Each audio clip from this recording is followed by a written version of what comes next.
Hello everyone, welcome to Learnica English. Today's phrase I quit cold turkey. ये वाला मुश्किल है।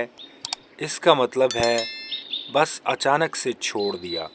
Example, you don't smoke at all anymore. क्या तुम अब बिल्कुल सिगरेट नहीं पीते? Yeah, I quit cold turkey. हाँ यार, बस अचानक ही छोड़ दिए। Wow, that must be tough.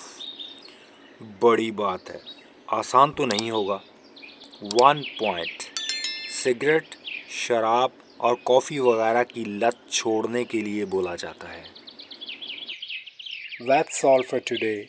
See you tomorrow. Bye.